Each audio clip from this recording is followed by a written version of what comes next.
When it comes to drink driving, we often hear two acronyms spoken about. One is PCA and one is DUI. And in general talk, they're often used interchangeably as if they're the same thing.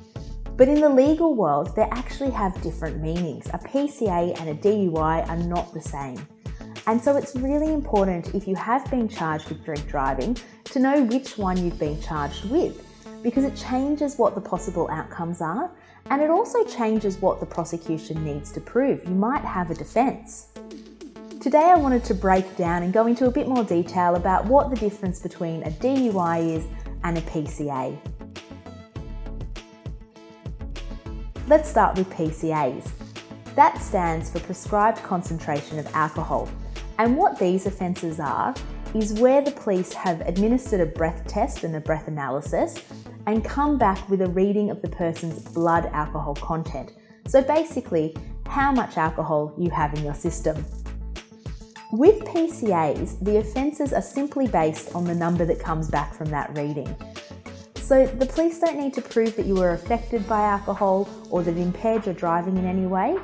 All they need to show is that the blood alcohol concentration reading fell within one of the brackets, so a low range, a mid-range or a high range. These ones are a little trickier to defend because of that, and so what we usually rely on is whether the police have made a procedural error in administering the test, or whether perhaps the test itself was incorrect. DUIs, on the other hand, stand for driving under the influence. The difference here is they're not based on the blood alcohol content reading from the breath test.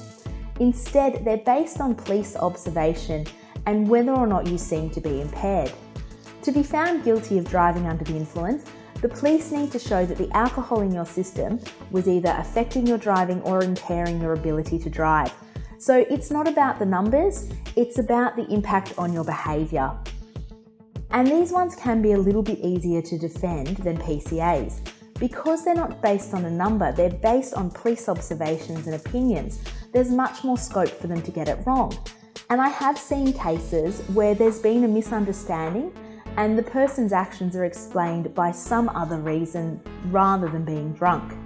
So if you are charged with driving under the influence, it's a really good idea to have a chat with a lawyer, find out why the police say that you were affected by the alcohol, and then we can make an assessment as to whether or not you might be able to defend the charge. As always, if you have found yourself in the position of being caught drink driving, or even if you've just got some questions about what we've spoken about today, feel free to get in touch with one of our lawyers. We're always happy to have a chat.